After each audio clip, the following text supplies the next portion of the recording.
بسم الله الرحمن الرحيم. السلام عليكم ورحمة الله وبركاته. إن الحمد لله نحمده ونستعينه ونستغفره ونعوذ بالله من شرور أنفسنا ومن سيئات أعمالنا. من يهده الله فلا مضل له ومن يضلل فلا هادي له. أشهد أن لا إله إلا الله وحده لا شريك له وأشهد أن محمدا عبده ورسوله لا نبي بعده.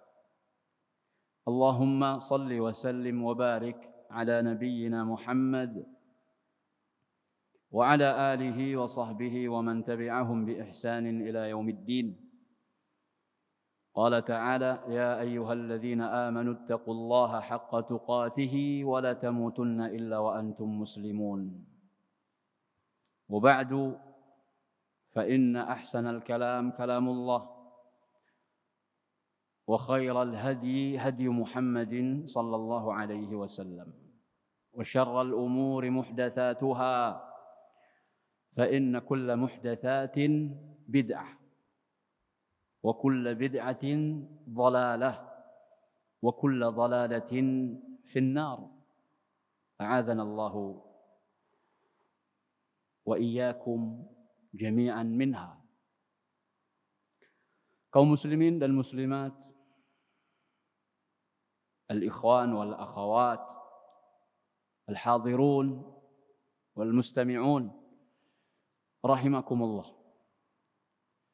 Kita panjatkan puji dan syukur kita pertama sekali kehadirat Allah Subhanahu wa ta'ala.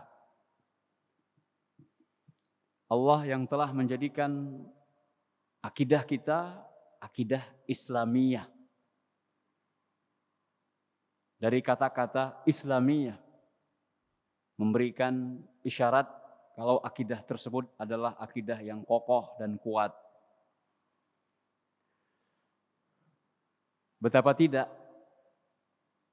amal yang kita bangun di atas pondasi yang kuat, yang kokoh, maka akan menghasilkan hasil yang kuat, hasil yang bagus. Maka tidak heran ketika ibunda Ismail, Hajar alaihissalam, ketika diletakkan, ditempatkan di sebuah tempat yang saat itu adalah sangat gersang. Jangankan manusia, bahkan kata orang Arab, jin pun tidak ada di situ. Yaitu ketika awal mula Ka'bah atau rumah Allah diisyaratkan dan disebut. Tatkala Nabi Ibrahim sudah meletakkan mereka berdua, ibu dan anak, di sebuah tempat yang sepi, tidak ada pemukiman, hanya dititipkan atau bermodalkan korma, dan itu pun satu wadah kecil begitu, yang biasa dan bisa dibawa ketika safar. Hanya itu sisa, dan kalau istilah kita botol ya, qirbah, tempat penyimpanan air minum. Ditinggal oleh Nabi Ibrahim. Dan sesaat sebelum Nabi Ibrahim pergi, dan Ibrahim tidak menoleh sedikit pun. Karena memang begitu diperintahkan oleh Allah. Lalu ditanya oleh Ummuna Hajar, "Ya Ibrahim, lima tatrukuna huna?" Kenapa engkau meninggalkan kami di sini? Nabi Ibrahim tidak berkata sepatah kata pun. Lalu istrinya bertanya, atau Hajar bertanya, Allah amaraka bihadza? Apakah Allah yang memerintahkanmu perkara ini? Nabi Ibrahim hanya mengangguk dan tanpa menoleh karena mau pergi, mau berangkat. Ai na'am, dalam bahasa Arab yang diceritakan kembali oleh Nabi kita Muhammad sallallahu alaihi wasallam, maksudnya iya. Idzan, apa kata wanita yang beriman dan kokoh akidahnya itu? Idzan lan yudayyi'ana Allahu abada. Kalau demikian, pasti Allah tidak akan menyia-nyiakan kami. Abadan. Sama sekali. Oleh karena itu, kita tidak heran ketika kekokohan seorang wanita seperti itu akidahnya, sangat yakin akan pertolongan Allah Subhanahu wa taala. Maka menghasilkan anak, yaitu Nabi Ismail, yang ketika diperintahkan atau turun wahyu kepada Nabi Ibrahim untuk menyembelih dia. Apa kata anak tersebut? Ya abatif al ma tu'mar satajiduni insyaallahu minas sabirin. Wahai bapakku, kerjakanlah apa yang diperintahkan kepadamu.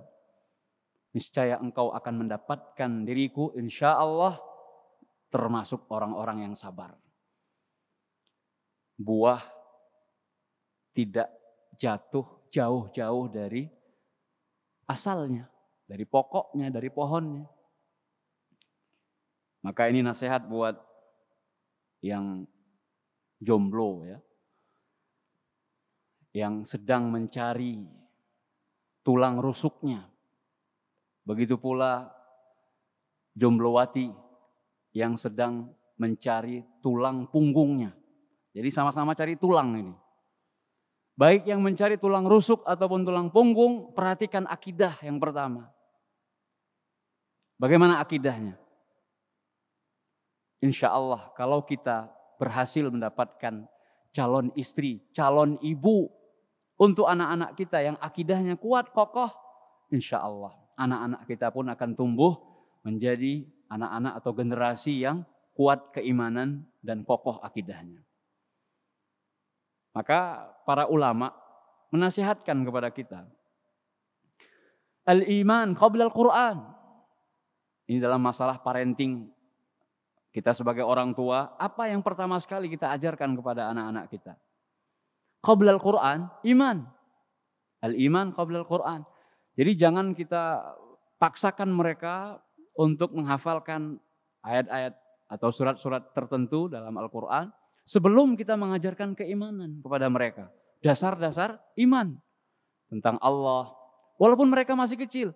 Tidak ada alasan mereka belum tahapnya untuk menganalisis atau memahami begitu. Justru dari taksis, dari pendasaran, kitalah sebagai orang tua menjadi orang yang pertama memberikan dasar-dasar keimanan tersebut. Bukankah kita dinasehati oleh para ulama, hendaknya yang mengajarkan Al-Fatihah untuk anak kita sebelum gurunya, orang tuanya dulu. Supaya apa? Supaya aliran pahala itu masuk ke rekening kita.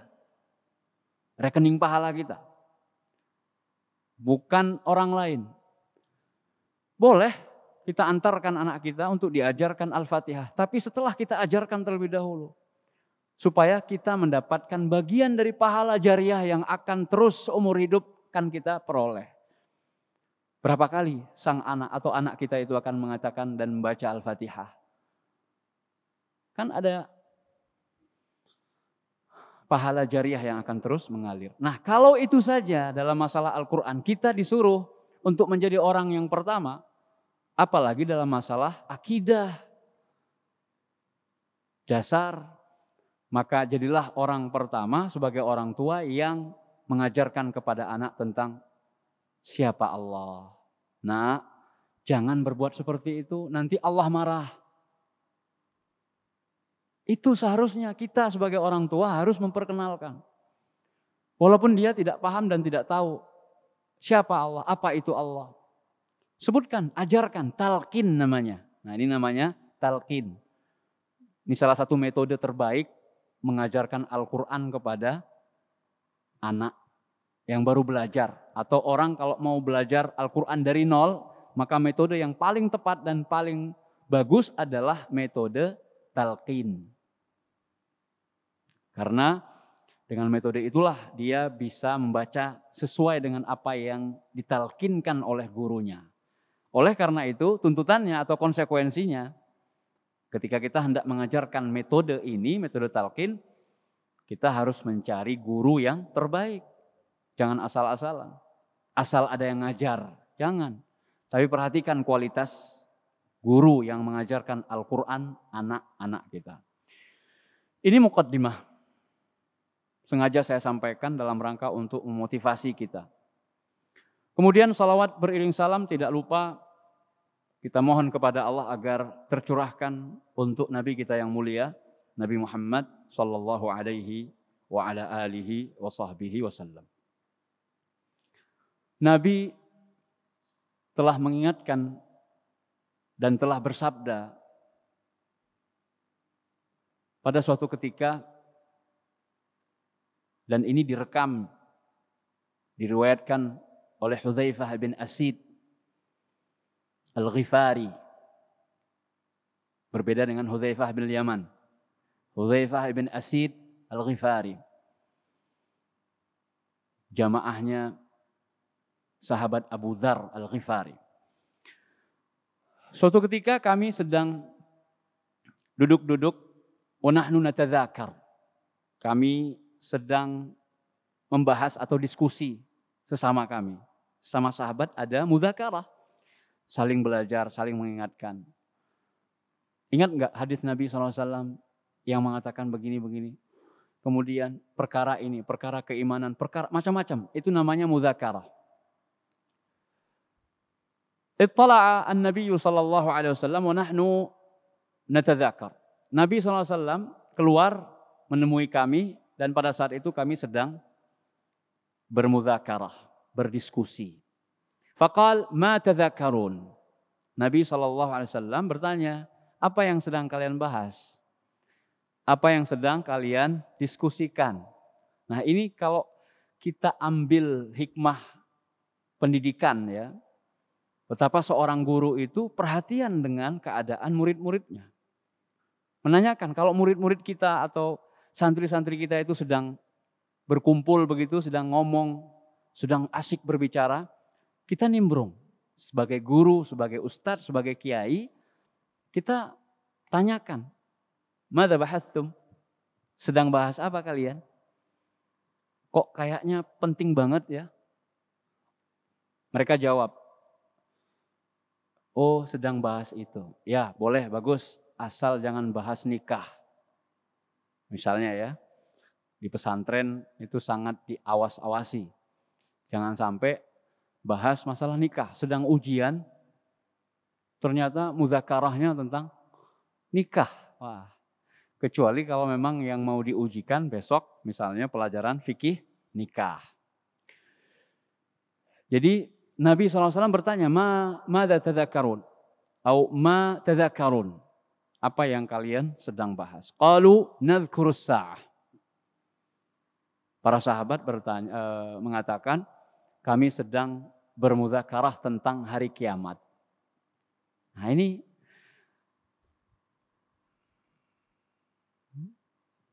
para sahabat, itu yang mereka asik bicarakan adalah sesuatu yang mengingatkan mereka hal-hal tentang negeri akhirat mereka. Bukan seperti kebanyakan kita ya, yang asik diobrolin adalah merek-merek HP atau gadget yang baru keluar. Kamu HP-nya apa? Wah, seru sekali. Apalagi anak-anak muda sekarang, remaja, itu sangat up to date tentang game-game terbaru, itu ya, dunia gaming yang berbahaya sebenarnya untuk generasi muda kita. Kemudian bapak-bapak juga punya obrolan yang biasa berimbuhan poli dan poli, ya, poligami. Itu senang banget kalau bahas masalah itu. Sekarang pertanyaannya bukan berapa sudah anakmu, tapi sudah berapa pos. Pos-pos sudah diizinkan atau belum? Itu seneng banget bicara masalah itu. Nah, seharusnya kita sebagai generasi yang mencintai generasi salaf kita, pendahulu kita, maka kita contoh mereka, diantaranya cobalah ganti tema-tema yang menjadi pembahasan itu adalah tema-tema yang mengingatkan kita kepada akhirat. Misalnya, maka kita perlu inisiatif.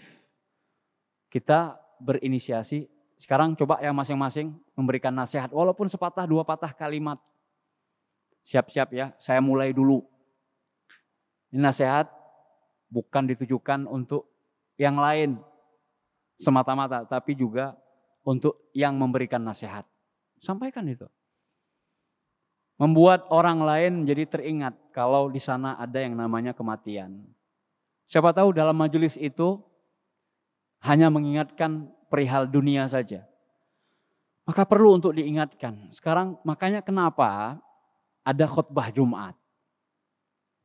Dalam rangka untuk mengingatkan manusia-manusia yang lalai. Yang lengah dari mengingat Allah. Oleh karena itu khutbah Jumat disebut dengan zikrullah. Dalam rangka untuk mengingat Allah. Fas'au ila zikrillah. Maka bersegeralah untuk menuju mengingat Allah. Oleh karena itu tugas kita sebagai khatib, ini perlu untuk disampaikan dan ditegaskan berulang-ulang. Tolong ingatkan jamaah itu tentang akhirat mereka. Negeri yang kekal abadi. Jangan masalah dunia terus ya. Nadhkurus sa'ah, kami berdiskusi tentang hari kiamat.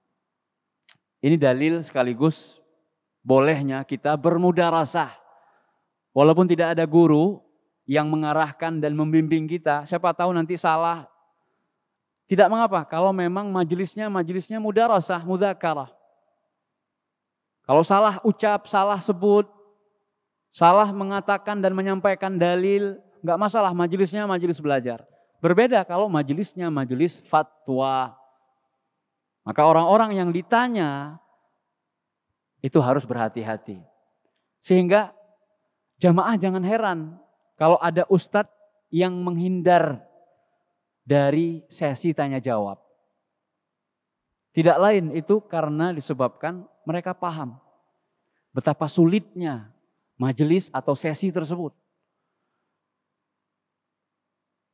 Ada yang wara, takut salah, makanya ditiadakan sesi tanya jawab. Dan itu hal biasa. Kita menghormati. Dan dalam rangka untuk menjaga supaya tidak tergelincir. Tidak ada salahnya. Karena memang antara majelis pemaparan materi dengan majelis tanya jawab itu justru lebih mengerikan sesi tanya jawab. Dan itu yang paling disukai oleh jamaah. Kenapa? Kadang-kadang ada pengajian, materinya Masya Allah bagus sekali tentang akidah, tentang tauhid. Tapi ketika masuk tanya jawab, pertanyaannya adalah, Ustadz bagaimana sikap antum terhadap Ustadz Fulan? Apakah kami boleh mengaji dengan Ustadz Fulan? Apakah kita boleh menimba ilmu dari Ustadz Fulan? Pertanyaannya tentang person. Bahkan yang sifatnya tidak substansial atau bukan esensial, tidak mendasar dan bukan hal yang urgen. Kenapa tidak belajar kaidah? Kemudian penerapan kaidah. Tidak usahlah kita mendekat dengan masalah-masalah yang sifatnya justifikasi person tertentu ya. Kita belajar secara umum, maka masing-masing kita nanti bisa menilai. Tanpa harus ditanyakan. Kalaupun terlempar pertanyaan tersebut, tercuatkan di dalam majelis sesi tanya jawab, pertanyaan-pertanyaan seperti yang saya maksudkan tadi, maka sikap yang bijak adalah mengalihkan pertanyaan tersebut atau cari pertanyaan lain yang lebih bagus, yang lebih bermanfaat. Itu bukan malah alhamdulillah ada pertanyaan ini nih, kesempatan saya ini untuk ya tadi menghakimi orang lain. Jamaah kaum muslimin dan muslimat rahimani wa rahimakumullah.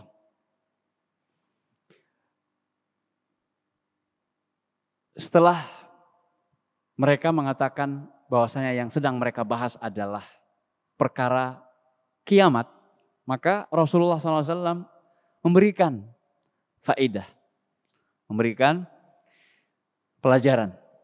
Innaha la taqumu hatta tarau qablaha 10 ayat.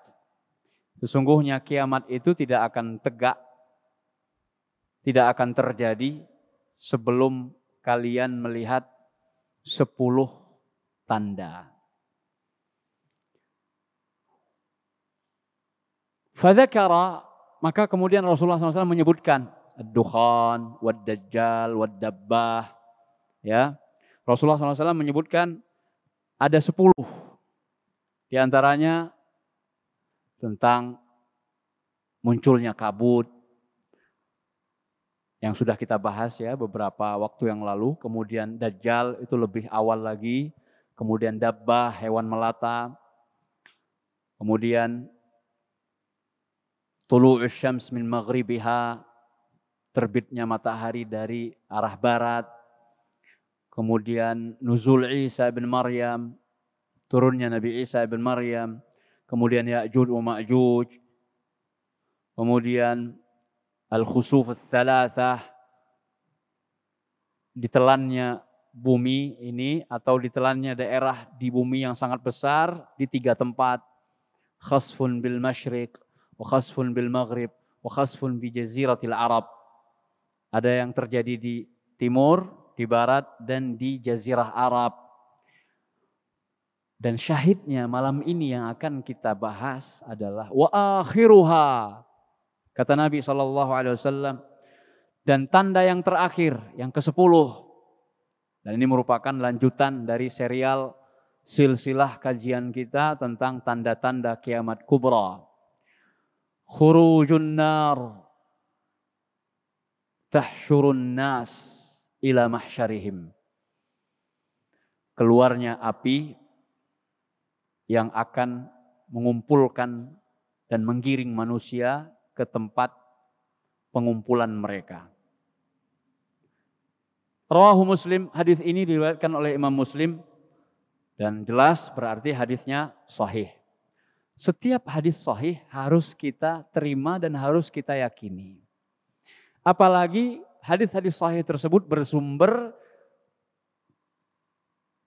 di dalam atau terdapat termaktub di dalam 2 kitab yang paling sahih setelah Al-Quran, yaitu Sahih Bukhari dan Sahih Muslim. Karena sudah dilakukan pengujian dan pembuktian oleh para ulama tentang keabsahan semua hadis yang terdapat di 2 kitab sahih tersebut, sehingga tidak perlu penelitian lagi. Adapun kitab-kitab hadis yang lain silahkan, karena masih terbuka penelitian. Sehingga dalam masalah takhrij hadis, dalam masalah bidang ilmu yang disebut sekarang dengan takhrij hadis, apakah masih perlu dan dibutuhkan oleh orang? Maka kita katakan antara ya dan tidak. Kenapa demikian? Karena memang sudah ada kesepakatan para ulama untuk hadis-hadis yang ditakhrij di dalam Sahih Bukhari dan Muslim tidak perlu lagi penelitian tentang keabsahannya. Karena proses validisasinya sudah dilakukan sejak dulu dan beberapa generasi ulama. Sudah dipatenkan oleh ijma. Bukan hanya ulamanya, tetapi juga kaum muslimin sepakat menerima sahihnya hadis-hadis yang ada di Bukhari dan Muslim. Jadi kalau sudah disebut hadis riwayat Muslim, sami'na wa ata'na.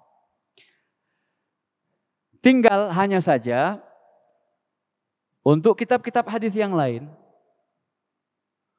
karena pentakhrijannya itu proses yang dilakukan, kriteria yang dipakai, standar yang digunakan oleh pemilik dan penyusun kitab hadis yang dimaksud berbeda dengan apa yang dilakukan oleh Imam Bukhari dan Muslim.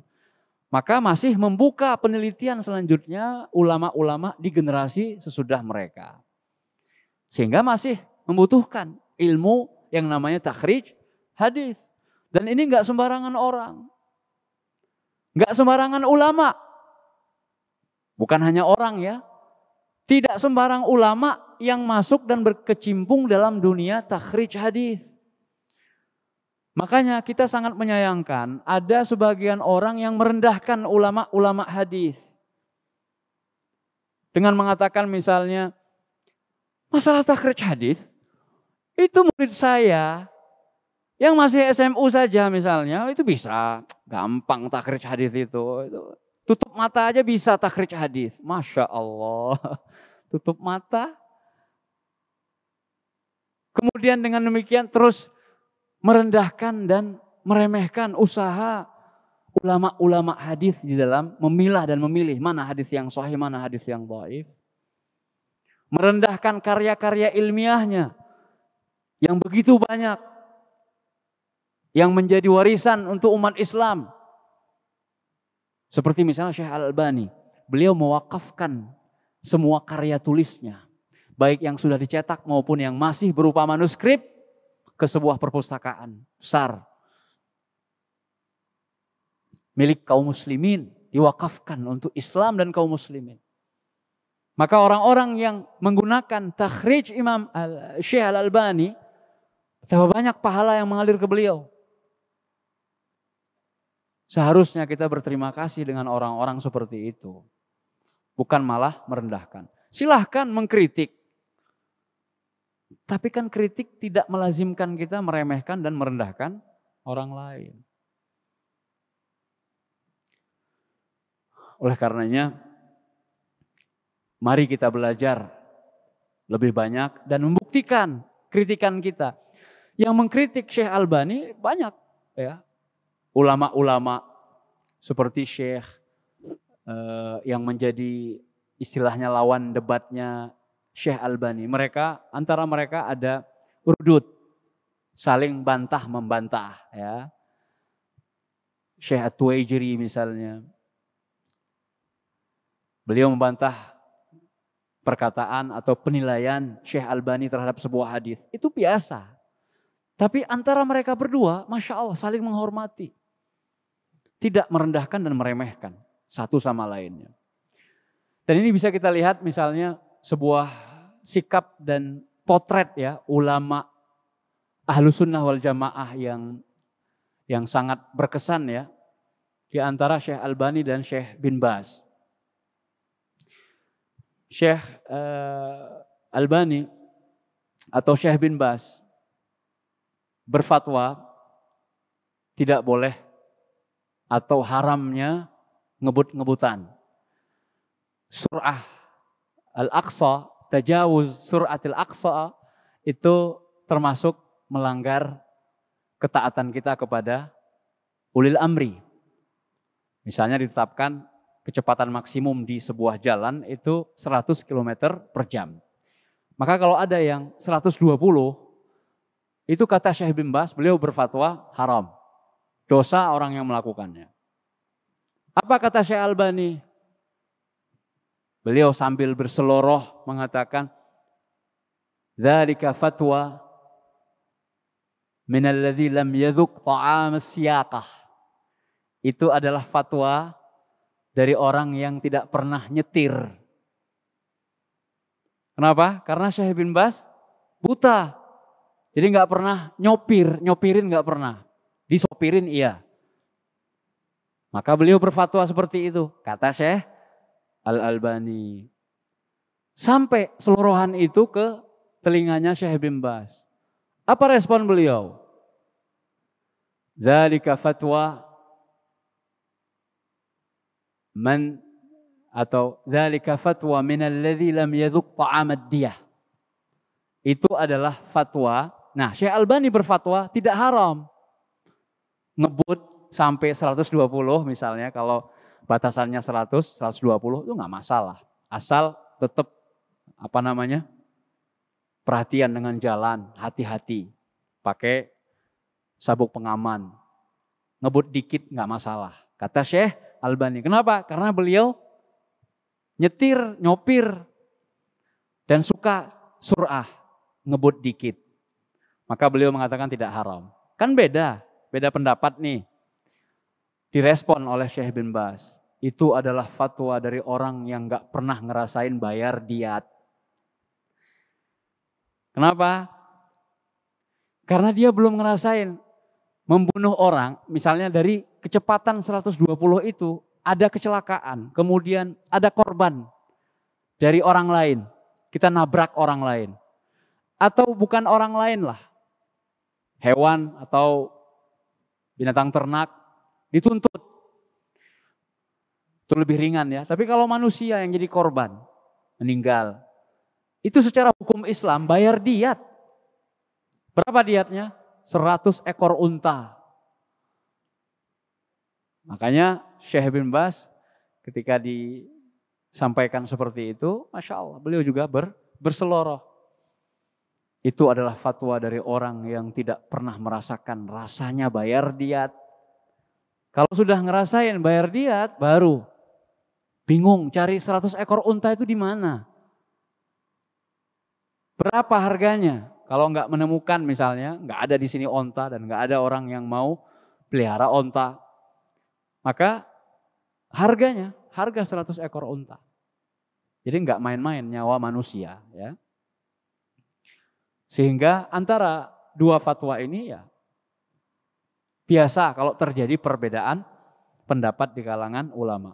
Namun tidak boleh merendahkan atau menghina. Baik,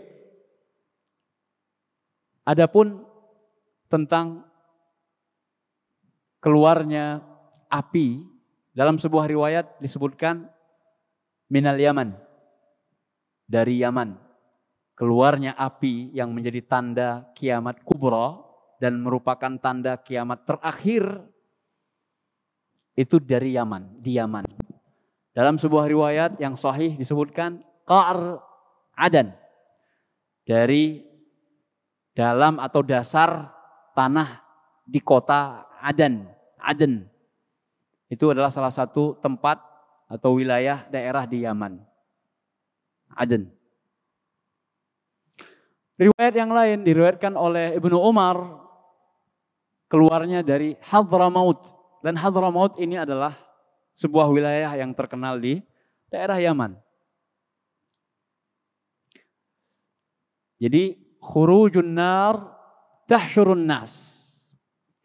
Akan keluar api nanti di akhir zaman dan itu merupakan tanda terakhir. Berarti kita telah membahas keluarnya munculnya matahari ya. Matahari terbit dari barat. Itu sudah terjadi. Kemudian munculnya binatang melata pada hari di mana matahari terbitnya dari barat. Itu akan keluar binatang yang menghebohkan dunia. Yang disebut dengan dabbah. Dan dia bisa berbicara nanti. Dan dia sampaikan adalah begitulah keadaan orang-orang yang tidak beriman. Maka setelah keluar tanda-tanda itu, tidak akan ada gunanya lagi keimanan. Dan akhirnya ketika orang-orang beriman masih ada pada saat itu, sebelum keluarnya api, kemudian datanglah angin. Ya, datang angin yang mematikan orang-orang beriman. Maka baru muncul api setelah yang tinggal pada waktu itu di dunia, syirarul khalq, yaitu sejelek-jelek dan seburuk-buruk manusia. Bahkan digambarkan dalam sebuah hadis, la taqumus sa'ah wa finnas man yadhkuru Allah Allah. Tidak akan terjadi hari kiamat dan pada saat itu manusia masih menyebut Allah Allah. Jadi kalimat Allah masih disebut, nggak akan terjadi kiamat. Kapan kiamat itu terjadi? Ketika tidak ada seorang manusia pun yang mengucapkan Allah. Apalagi la ilaha illallah. Kata-kata Allah saja sudah tidak tersebut lagi.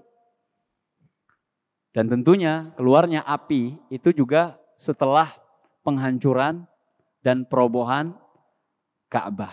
Dan ini belum kita sampaikan, insya Allah setelah kita menyelesaikan 10 tanda-tanda kiamat kubra ini, kita akan beralih ke kisah atau peristiwa robohnya Ka'bah di akhir zaman.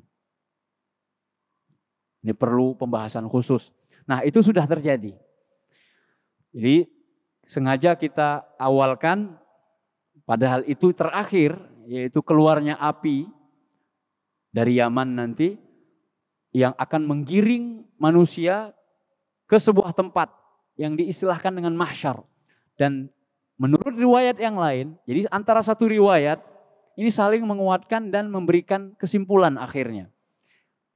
Tempat pengumpulan tersebut sebelum manusia-manusia yang akan merasakan kiamat nanti itu di Syam.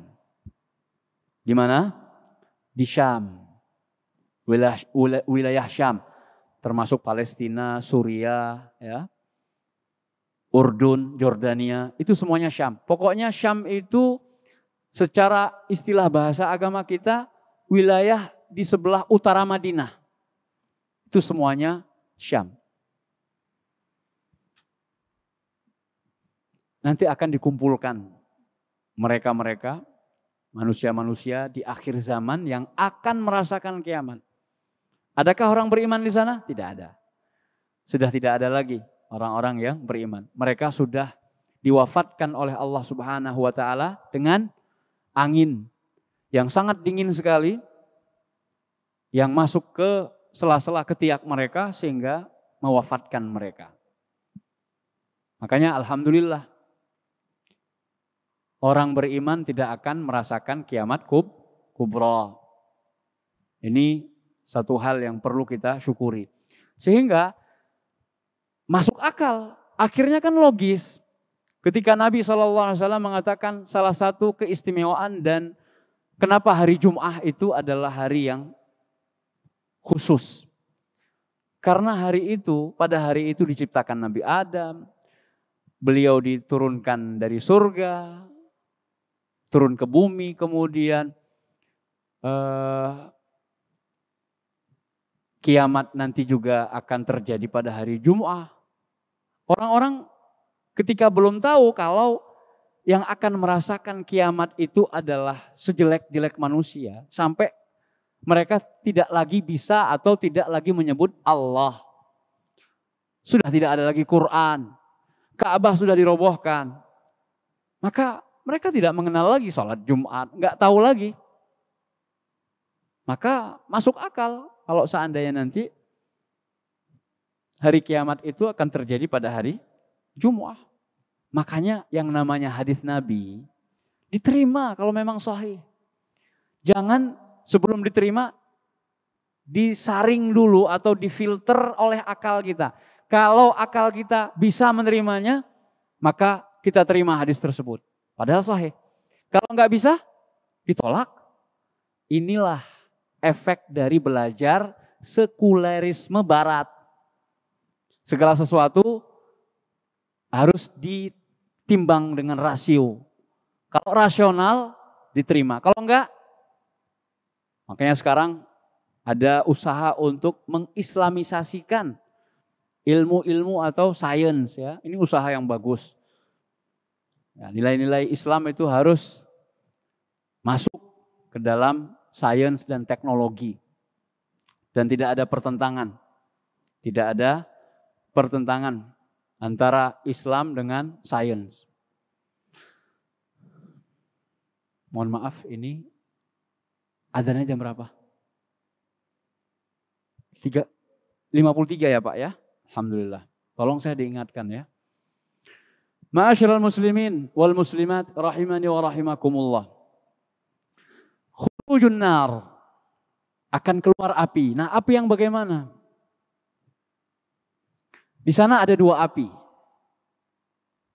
yang menjadi tanda kiamat. Namun yang satu adalah tanda kecil, yang satunya lagi tanda besar. Tanda kiamat kecil, sughra, itu akan muncul api, khurujun nar fi ardil Hijaz, di daerah Hijaz. Hijaz itu meliputi Madinah, Mekah, Taif. Yudhi'u biha a'naqal ibil fi Busra. Yang mana ketika malam hari api itu menyebabkan orang-orang di Hijaz itu bisa melihat punuk-punuk onta yang ada di Busra. Busra itu daerah dekat Syam ya. Bedakan antara Basrah dengan Busra.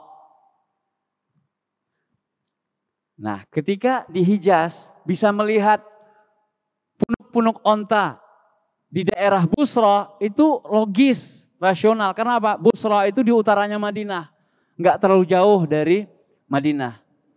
Kalau Basrah itu daerah di Irak, Madinah ke Irak jauh banget,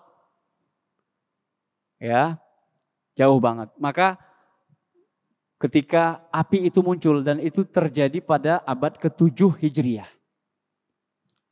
Dan itu disaksikan oleh Abu Syamah, seorang ulama yang hidup di abad ke-7, dan para ulama setelah beliau, seperti Ibnu Katsir di dalam Bidayah wa Nihayahnya, kitab tarikhnya, kemudian Az-Zahabi juga menceritakan kejadian yang sangat luar biasa tersebut. Namun itu munculnya api di Hijaz pada waktu itu, di abad ke-7 Hijriah, itu bukan akhir zaman, bukan api yang sekarang kita bahas. Tapi itu merupakan tanda kiamat sughra. Dan itu telah berlalu. Adapun yang akan muncul dan sebagai tanda kiamat terakhir, maksud dari kata terakhir itu adalah setelah itu sudah tidak ada tanda yang lain, kecuali tinggal nunggu nafkhus sur, ditiupnya sangkakala. Udah sangat dekat. Digiring manusia itu ke tempat mahsyar mereka, tempat pengumpulan mereka, di mana mereka akan merasakan kiamat nanti. Dan ternyata dalam riwayat disebutkan di Syam. Oleh karena itu, wahai orang-orang yang menggiring opini, atau seperti apa ya, mengajak anak-anak muda itu untuk berjihad misalnya ke Syam. Kenapa sekarang ada sebuah tren akhir zaman ya, jihad yang paling afdol itu ya jihad yang dilakukan di Syam. Tidak selamanya bahwa Syam itu memang daerah yang diberkahi ya, diberkahi. Tetapi tidak berarti kita menetapkan sekaranglah waktunya. Jihad terakhir. Seakan-akan itu merupakan jihad terakhir. Kemudian berbondong-bondong kita memotivasi dan menyemangati para pemuda untuk berjihad ke sana. Di atas atau di bawah bendera siapa kita mau berjihad di Syam? Di sana banyak sekali faksi-faksi. Yang antara satu faksi dengan faksi yang lainnya laisa wahid. Enggak satu visi dan misi. Bahkan saling menyerang. Bahkan di sana enggak tahu mana musuh, mana lawan, mana kawan. Keadaan sudah semraut. Maka ketika kita diajak orang untuk berjihad ke Syam, dengan hadis-hadis tentang kemuliaan para mujahid Syam. Ingat, di Syam itu juga adalah tempat terakhir manusia akan digiring dan akan merasakan kiamat. Nah, jangan-jangan nih. Jangan-jangan generasi yang mana ini yang mau merasakan kiamat?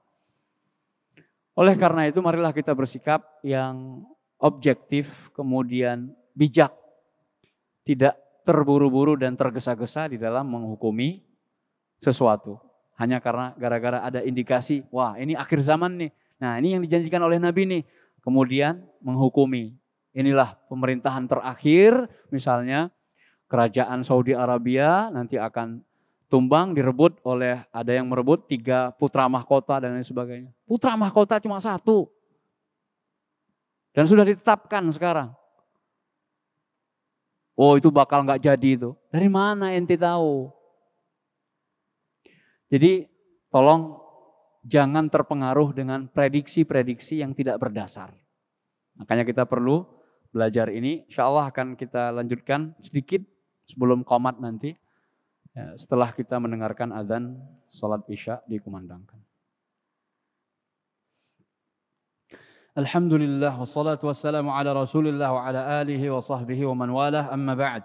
Ayuhal ikhwah wal akhwat, a'azzakumullah. Kita lanjutkan. Ada 2 poin lagi kurang lebih yang akan saya sampaikan terkait dengan tanda kiamat kubra yang terakhir ini, yaitu khurujun nar tahsyurun nas. Khurujun nar tahsyurun nas. Keluarnya api yang menggiring manusia, yang mengumpulkan manusia, kemudian akhirnya mereka akan merasakan kiamat di tempat pengumpulan tersebut. Dan sudah kita sampaikan tadi, ternyata tempat pengumpulan itu adalah di Syam. Poin pertama yang akan kita sampaikan setelah tadi kita dengarkan azan adalah tentang perbedaan lafadz yang ditemukan di beberapa hadis tentang perkara ini. Dalam hadis Hudzaifah bin Asid Al-Ghifari tadi, Nabi menyebutkan 10 tanda sebelum terjadinya kiamat. Dan Nabi mengatakan wa akhiruha. Dan yang paling akhir itu adalah keluarnya api yang menggiring manusia ke tempat pengumpulan mereka. Baik. Dalam hadis yang lain, yaitu hadis Abdullah bin Salam, seorang sahabat yang berasal dari agama Yahudi. Ketika beliau mendengar kedatangan Nabi SAW dari hijrah, dan ini kebetulan kita berada di penghujung bulan Rabiul Awal. Bulan Rabiul Awal itu bulan yang bersejarah ya. Di antara sejarah yang terjadi di bulan Rabiul Awal adalah bulan di mana Rasulullah SAW berhijrah. Jadi untuk kita ketahui, secara sejarah Nabi itu hijrahnya di bulan Rabiul Awal. Sampai di Madinahnya itu di Rabiul Awal. Maka kalau mau istilahnya kita memperingati sejarah, mengulang-ulang sejarah, maka tidak boleh dilupakan. Bahwasanya di bulan ini, dulu 14 abad lebih, terjadi sebuah peristiwa yang sangat bersejarah, yaitu hijrah Nabi SAW. Bahkan ini lebih penting untuk diperingati. Karena dengannya terbedakan antara yang hak dan yang batil. Baik, jadi ketika Nabi hijrah ke Madinah, sampai di Madinah, dan itu didatangi oleh Abdullah bin Salam. Abdullah bin Salam adalah seorang Yahudi kala itu. Dia ingin ngetes, ingin menguji apakah benar ini Nabi yang ditunggu-tunggu oleh orang-orang Yahudi Madinah. Dan Abdullah bin Salam termasuk orang Yahudi yang objektif, mencari kebenaran. Ana sa'ilukum wala ya'lamuha illa nabi. Aku ingin bertanya kepadamu 3 perkara, yang mana 3 perkara ini tidak diketahui kecuali Nabi. Sampaikan begitu. Pertanyaan pertama. Ma huwa awwalu asyratis sa'ah? Apa yang merupakan tanda pertama terjadinya kiamat? Pertanyaan kedua, ma awwalu ta'ami ahlil jannah? Apa makanan pertama yang akan dimakan oleh penduduk surga? Masya Allah.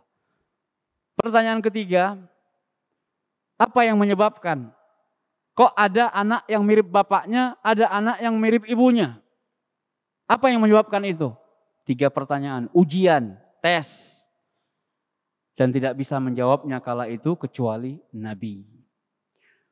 Lalu Rasulullah SAW bersabda, "Akhbarani qabla qalil Jibril." Baru saja tadi Jibril memberitahukan kepadaku tentang jawaban dari pertanyaan-pertanyaanmu. Apa respon Abdullah bin Salam?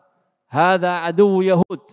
Itulah dia orangnya, Jibril itu musuhnya orang-orang Yahudi. Amma soalul awal, kata Nabi SAW. Adapun pertanyaan pertama tentang apa yang menjadi tanda pertama terjadinya kiamat. Kata Nabi, khurujun nar minal masyriq ilal maghrib tatrudun nas ila mahsyarihim. Munculnya api yang akan menggiring manusia ke tempat pengumpulannya dari timur ke barat. Kita mendapatkan ada hadis dari timur ke barat. Nanti akan kita bahas di poin yang kedua. Perbedaan yang kedua. Nah, ini tanda yang pertama. Masalahnya apa? Tadi di hadis Hudzaifah bin Asid, Nabi mengatakan itu tanda terakhir dari tanda-tanda kiamat kubra. Kenapa di hadis Abdullah bin Salam, dan ini terjadi di awal-awal waktu di Madinah, pertama kali datang hijrah. Nabi mengatakan atau menjawab pertanyaan Abdullah bin Salam yang dulunya Yahudi, sekarang sudah sebagai sahabat ya, sahabat Nabi radhiyallahu an. Bertanya tanda pertama, Nabi pun menjawab tanda pertamanya adalah keluarnya api. Kok beda lafadznya? Nah, perbedaan lafadz ini tidak menyebabkan pertentangan antara kedua hadis sahih tersebut. Karena dua-duanya sahih. Buktinya sahih apa? Hadis Hudzaifah bin Asid ditakhrij oleh Imam Muslim dalam kitab sahihnya. Hadis Abdullah bin Salam bisa Anda temukan di Sahih Bukhari. Apakah mungkin Bukhari dan Muslim saling bertentangan? Tidak mungkin. Kalau memang ada pertentangan tentu sudah diteliti oleh para ulama sebelum kita. Tapi karena sudah ditetapkan, diterima semua hadis Bukhari dan Muslim dalam sahih mereka, sudah. Berarti gimana cara komprominya? Mengkompromikannya, kata Ibnu Hajar al-Asqalani. Al-Hafidh Ibnu Hajar mengatakan dalam Fathul Bari, masalah ini adalah masalah yang pelik, menyebabkan para ulama berbeda pendapat tentang bagaimana mengkompromikannya. Dan saya menemukan, kata Al-Hafidh Ibnu Hajar, menemukan sebuah pendapat pertengahan, ya. Maksudnya kata Nabi ini akhir tanda-tanda kiamat kubra karena berdasarkan tinjauan sebelum-sebelumnya. Munculnya Dajjal, munculnya Dabbah, keluarnya Ya'juj Ma'juj dan seterusnya. Itu lebih dulu disebutkan atau lebih dulu terjadi daripada keluarnya api. Dan keluarnya api ini adalah terakhir. Karena terjadinya setelah tanda-tanda kiamat kubra yang lainnya. Maka pantas kalau disebut terakhir. Dan tadi sudah kita sampaikan, tidak ada lagi tanda setelah keluarnya api itu kecuali tiupan sangkakala. Udah nunggu kiamat aja. Adapun hadis yang menyatakan bahwa munculnya api tersebut adalah awal dari terjadinya kiamat, iya. Karena tidak ada yang menghalangi antara munculnya api itu dengan tegaknya kiamat, tanda yang lain. Maka disebut awal. Jadi hanya secara bahasa saja berbeda. Tinjauan. Kalau ditinjau dari sisi penegakan kiamatnya, maka tanda yang pertama adalah yang paling dekat dengan akan terjadinya kiamat. Yaitu munculnya api yang menggiring manusia. Sedangkan kalau disebutkan ini tanda terakhir, berarti tinjauannya yaitu terakhir setelah tanda-tanda yang lainnya. Poin yang kedua yang ingin saya sampaikan, dalam sebuah hadis disebutkan api tersebut muncul di Yaman, minal Yaman. Hadis yang lain mengatakan min qa'ri Adan, dari dasar tanah di daerah yang bernama Adan. Hadis yang lain mengatakan Hadramaut. Riwayat yang lain mengatakan minal masyriq ilal maghrib. Apakah hadis-hadis tersebut saling bertentangan? Tidak. Lafaz-lafaz yang berbeda seperti itu justru memberikan pencerahan dan penguatan. Jadi nggak perlu pusing. Yang penting apa? Tetapkan dulu hadis itu sahih atau tidak. Kalau para ulama mengatakan hadis itu sudah sahih. Ya, ada yang diriwayatkan oleh Imam Ahmad, kemudian ditashih oleh Syekh Al-Albani. Imam Albani mengatakan itu hadis sahih. Ya, ada yang diriwayatkan oleh Imam Abu Daud dalam sunannya dan ditashih oleh Syekh Al-Albani. Beliau menilai ini hadis sahih. Sudah semua hadis tersebut sahih. Bagaimana cara mengkompromikannya? Al-Hafidz Ibnu Hajar lagi-lagi yang berjasa dalam hal ini, beliau yang mengemukakan pendapat penggabungan dari makna-makna lafadz tersebut. Jadi tidak saling bertentangan kata beliau. Memang awalnya nanti keluar pertama sekali di Yaman. Entah itu di Aden atau di Hadramaut, pokoknya di Yaman. Adapun yang mengatakan atau lafadz yang mengatakan dari timur ke barat,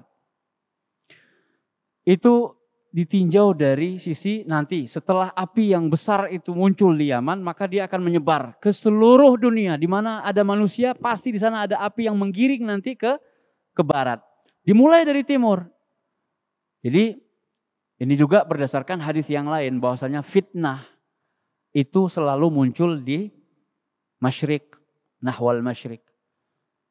Seperti ketika Nabi di Madinah, Nabi mengatakan fitnah min hahuna. Beliau menghadap ke timur dari arah Irak.